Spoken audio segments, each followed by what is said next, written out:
Ecclesiastes chapter 4, verse 27. So I'm running through it. Okay? This phone ain't gonna last much. So now we know that nuclear destruction is coming to this place, death on all sides. This is what we gotta do, man.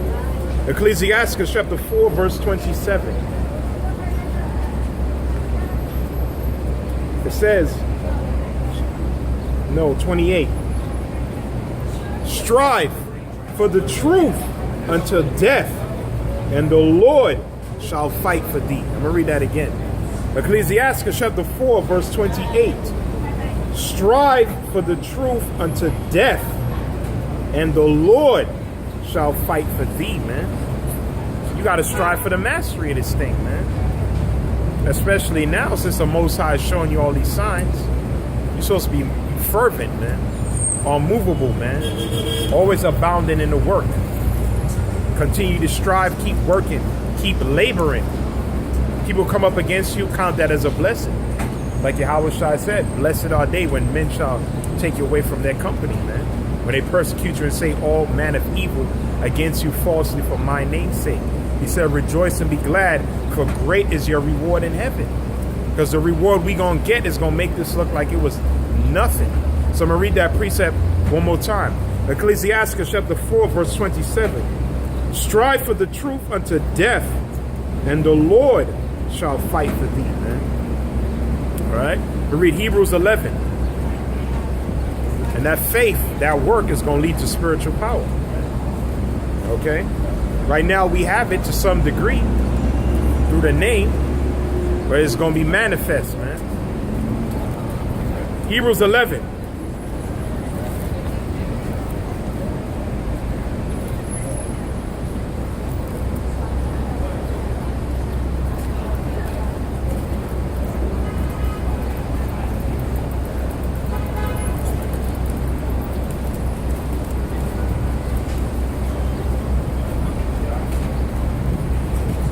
Let me read Hebrews 11 and 1. I'm gonna jump.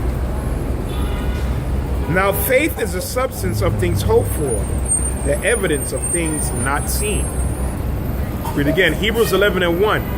Now faith is the substance of things hoped for. What are we hoping for? Babylon's destruction.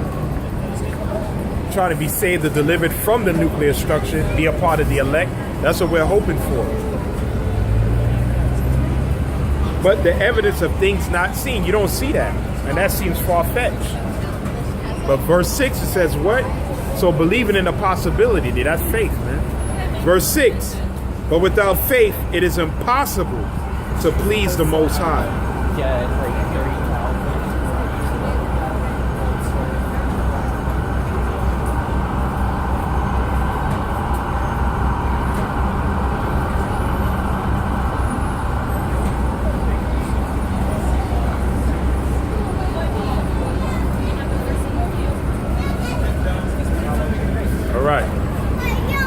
Hebrews 11 and 6.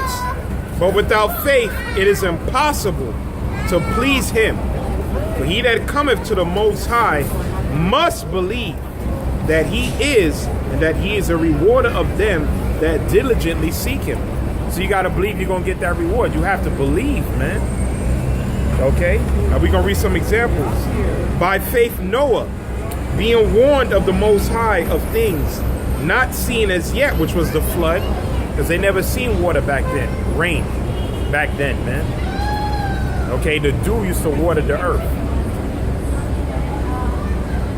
Moved with fear, prepared an ark to the saving of his house, by which he condemned the world and became heir of the righteousness which is by faith. Not only did he prepare the ark, which we're doing that spiritually, he condemned them. He was a preacher of righteousness. Okay? He was condemning those wicked people out there, man.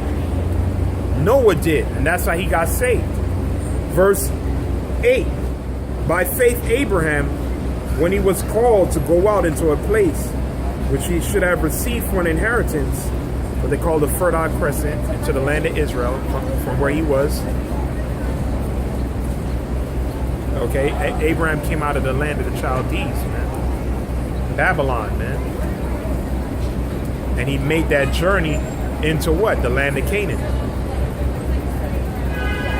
By faith he sojourned into a land of promise, as in a strange country, dwelling in tabernacles with Isaac and Jacob, the heirs with him of the same promise. And what's that promise? Genesis the 27th chapter, the kingdom of heaven. All nations going to have to bow down to Jacob and his seed in the world to come. That's the promise, starting with the elect. For he looked for a city which had foundation, whose builder, maker is the Most High.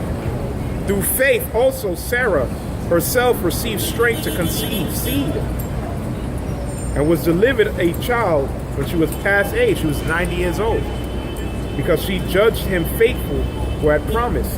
So nothing is impossible with the Heavenly Father, man. Nothing. Okay? Scripture says all things are possible to him that believeth, man, which goes into faith. Therefore sprang there even of one, and him as good as dead, so many as the stars in the sky, in a multitude, and as the sand which is by the sea, sure innumerable. That's going into the Israelites. 13, these all died in faith, nor having received the promises, but having seen them afar off. So our forefathers didn't even receive the promise. They didn't see the kingdom, but they had faith, man. They seen it afar off. Their spiritual eyes believed, man. See, this is not about seeing, it's about believing.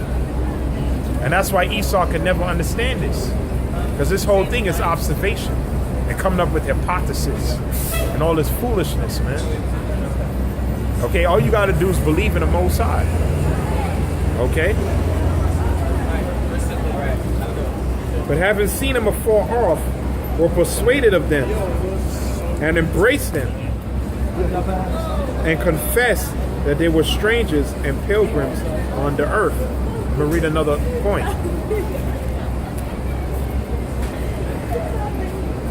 Going to Moses.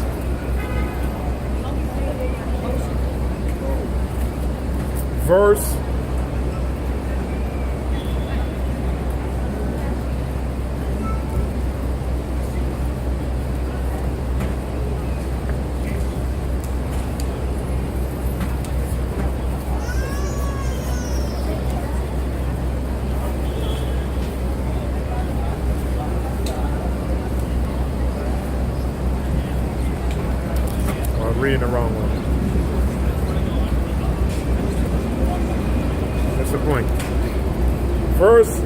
23. By faith Moses, when he was born, was hid 3 months of his parents, because they saw he was a proper child, and they were nor afraid of the king's commandment. Okay, and what was that commandment? To kill all the Hebrew male children underneath the age of 2 years old. That's what Moses means, what? Drawn from the water. And Pharaoh's daughter took him up as his own son. But we read in his account right now, according to the scriptures, man. We're reading. Moses from the what? The tribe of Levi. You Haitians today. Listen to what Moses did. Because they saw he was a proper child, and they were nor afraid of the king's commandment.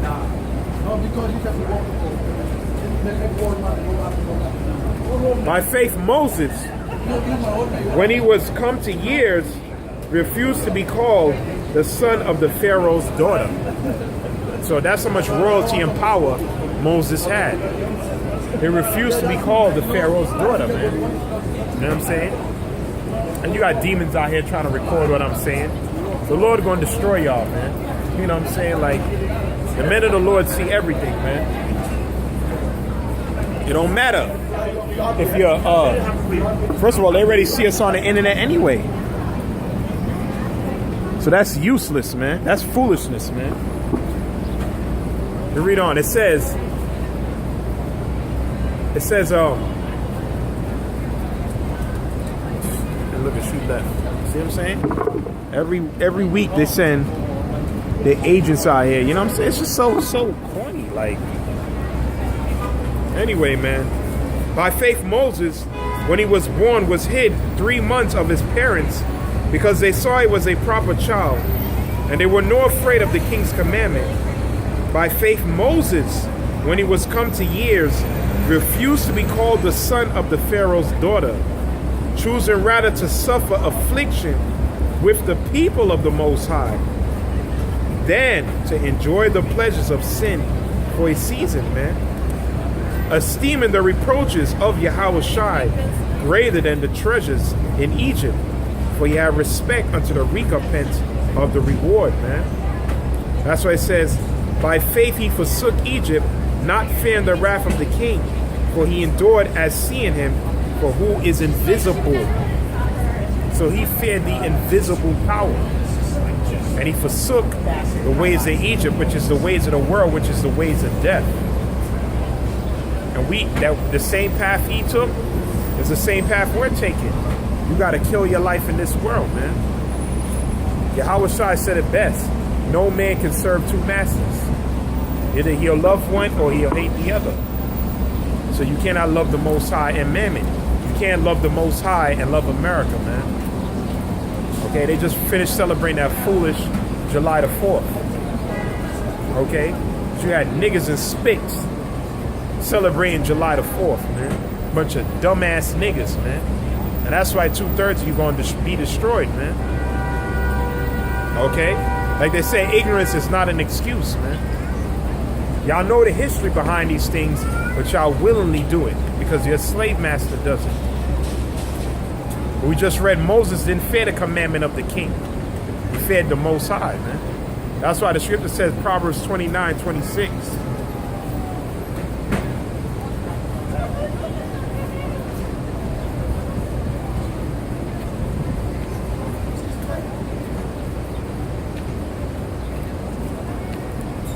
Proverbs 29, verse 26.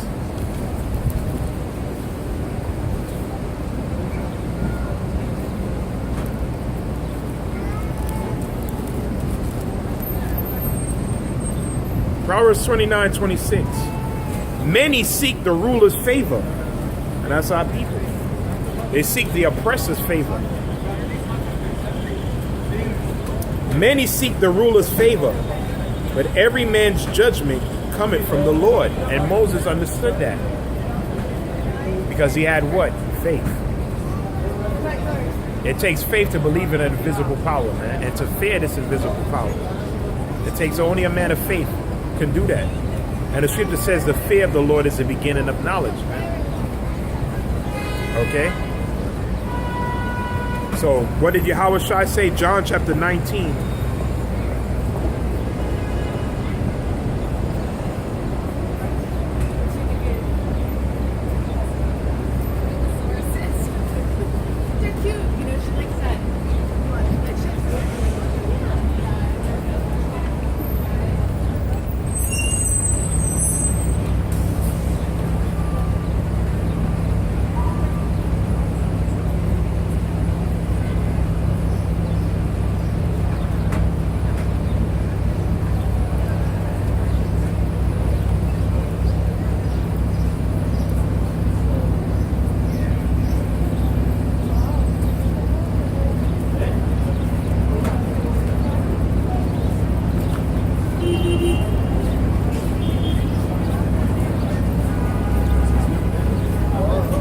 John chapter 19. I think it's 16. John 16 verse 19. Now Yahawashi knew that they were desirous to ask him. And he said unto them, do ye inquire yourselves in that I said, a little while, and ye shall not see me again, a little while, and ye shall see me. Verily, verily, truly, truly, I say unto you, that he shall weep and lament. And that's what we're doing right now. That's why we're in these garments of sackcloth. This is weeping and lamenting. Us coming out here crying and sighing, teaching to the wind, cursing these people out. Okay? Let me read on. It says, verily, verily, I say unto you, that he shall weep and lament, but the world shall rejoice. And ye shall be sorrowful. And these people are rejoicing, boy. These people,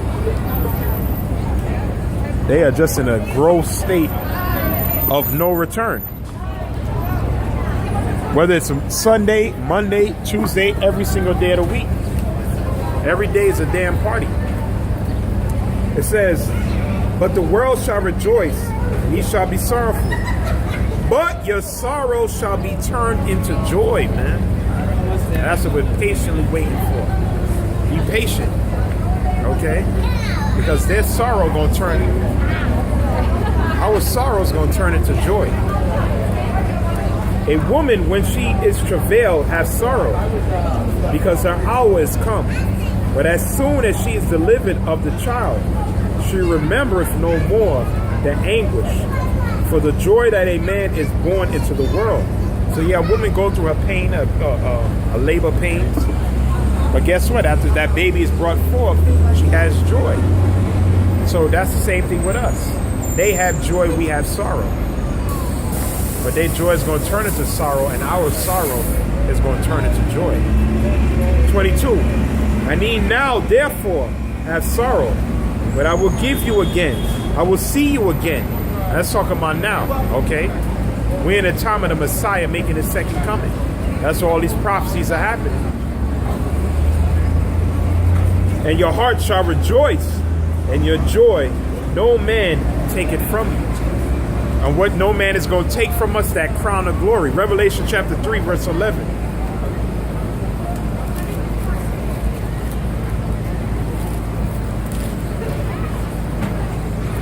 Revelation chapter 3, verse 11. It says, behold, I come quickly.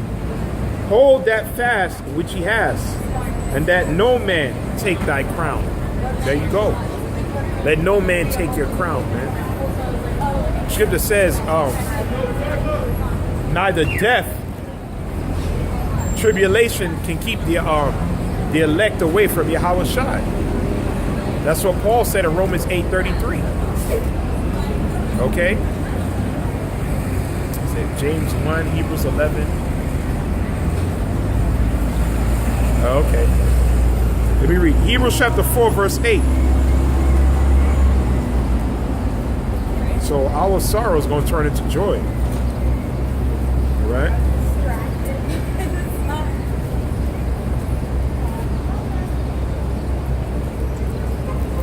Hebrews chapter 4, verse 8.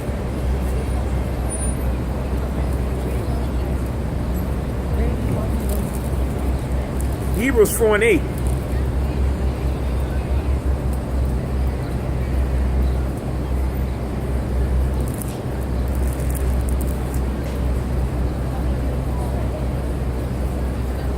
What the hell? That can't be right. Oh, okay. Hebrews chapter 4, verse 8. For if Yahawashi had given them rest, then would he not afterward spoken of another day? That day is coming, where we're going to be at rest from our enemies. All right? There remaineth therefore a rest to the people of the Most High. For he that entered into his rest, he also ceased from his own works, as the Most High did from his. Let us labor, therefore, to enter into that rest. I'm going to read that again. It says, let us labor, therefore, to enter into that rest, lest any man fall after the same example of unbelief. So how does a man fall out? Because he stopped believing. And that's when you're truly dead. Okay? When you stop believing, the Most High can't work for you. That's what the scripture said. It is impossible to please him without faith. And when we get that rest, this is what's going to happen. Revelation chapter 21.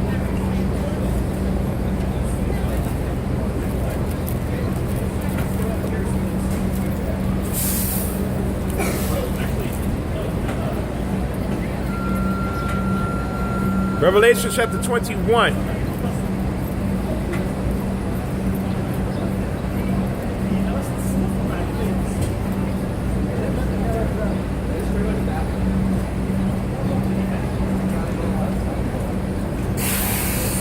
Read on down.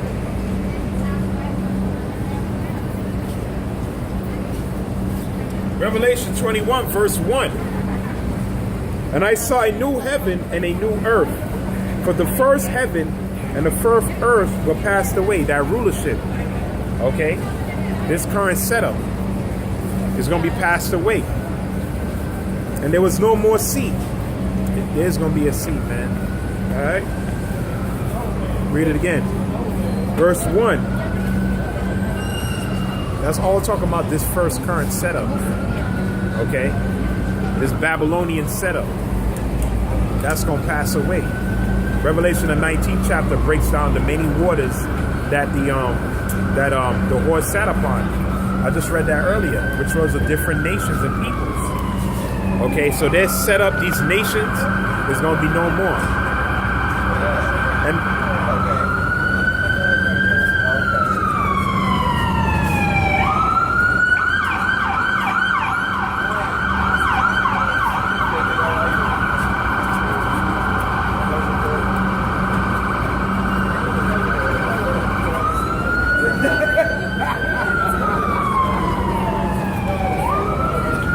verse 2, and I, John, saw the holy city, New Jerusalem, coming down from the Most High out of heaven, prepared as a bride adorned for her husband.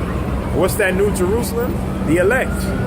Revelation 11 and 12, we're going to get beamed up, Lord willing. And eventually we're going to come down and we're going to put a foot up you other nations' ass, man. We're going to bring hell on you other nations, man.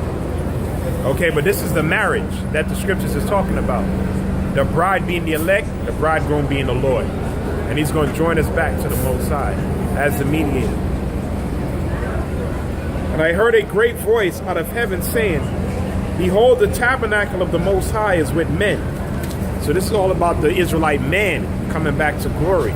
Because according to 1 Corinthians 11th chapter, Yahawashi is the head of the Israelite man.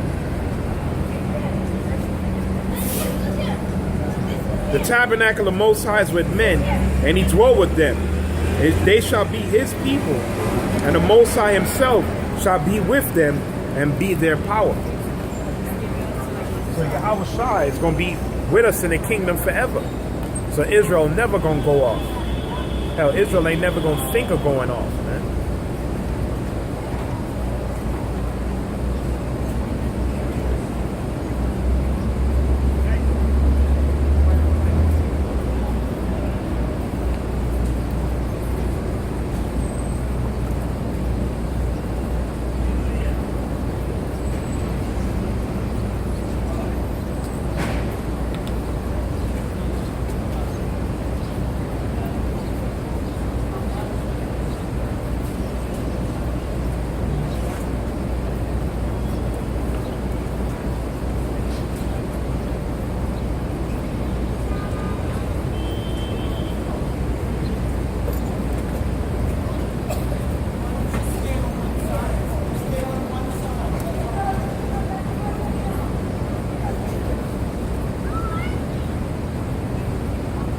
Says, and the Most High shall wipe away all tears from their eyes, and there shall be no more death. That's 1 Corinthians the 15th chapter. We're going to get that immortal body. Immortality is talked about. That's on the whole lot. Read Revelation, John chapter 8, verse 51. But jump back. Oh, no. Good. John chapter 8, verse 51.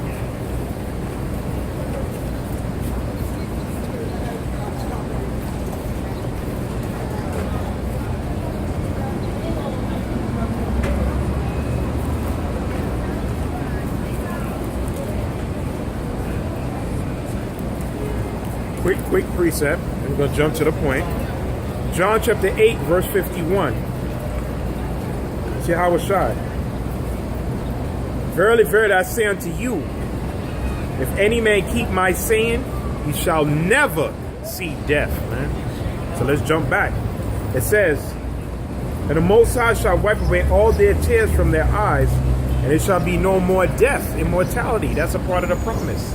Not only power and rulership, immortality, man. As long as the Lord is there, which he dwells forever, we gonna be there, man. Read on. No crying, neither shall be any more pain, for the former things are passed away. And he that sat upon the throne said, Behold, I make all things new. And he said unto me, Write, for these words are true and faithful. And he said unto me, It is done. I am Alpha, Omega. That's the Lord, the firstborn of every creature, the beginning and the end. He was the firstborn of every creature, and the Most High is going to use him to destroy everything, man. All right? I will give unto him that is athirst of the fountain of the water of life freely, which is this word. That's what he told the Samaritan woman, whoever drinketh of this water shall never thirst again, man. And majority of our people, they thirsty, man. All right? They thirsty, kid. Verse 7. He that overcometh shall inherit all things, and I will be his power, and he shall be my son. And that's what we're going to be called sons of the Most High. Again, when we truly overcome. Like the main son did. Yahawashi. Okay? This truth is all about overcoming. Overcoming the world, man. Overcoming these obstacles, okay? This obstacle you call life. All right? Romans chapter 8, verse 33. That's why Scripture says what? Strive for the truth unto death. Because why? We're prisoners of Yahawashi. All right? Romans chapter 8, verse 33.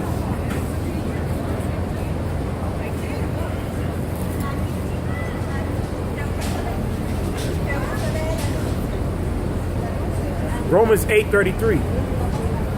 Who shall lay anything to the charge of the Most High's elect? It is the Most High that justifieth. Who is he that condemneth? It is Yahawashi that died, a Father that is risen again, who is even the right hand of the Most High, who also maketh intercession for us. Verse 35. Who shall separate us from the love of Yahawashi? Who? Shall tribulation or distress or persecution or famine or nakedness or peril or sword? Nothing. If you're of the elect, nothing is going to, things may shake you, but you're never going to forsake your post. Because you will be shaken in this truth, because you're in the flesh. Okay? As it is written, for thy sake we are killed all the day long, we are counted as sheep for the slaughter. Nay, in all things we are more than conquerors through him that loveth us. Verse 38. For I am persuaded that neither death, nor life, nor angels, nor principalities, nor powers, the illuminati, okay? Neither demons, okay? Neither people that come up against you, scoffers and scorners, man. Mockers. Nor things present, nor things to come, nor height, nor depth, nor any other creature shall be able to separate us from the love of the Most High, which is in Yahawashi, our Lord, man. So nothing. When the hour of temptation come upon this society, in Revelation, the 3rd chapter, nothing is supposed to be able to shake you off your post, man. You're supposed to do this until the latter end. These people out here, they're going to take the microchip. They're going to willingly take it. Okay, they're going to crack when all hell break loose, man. Because they weren't protected. Okay, the Most High ain't dealing with them. And if the Most High ain't dealing with you, you're just as good as dead, man. You are just as good as dead. That's what the scripture says. What? 2 Corinthians 5 and 11.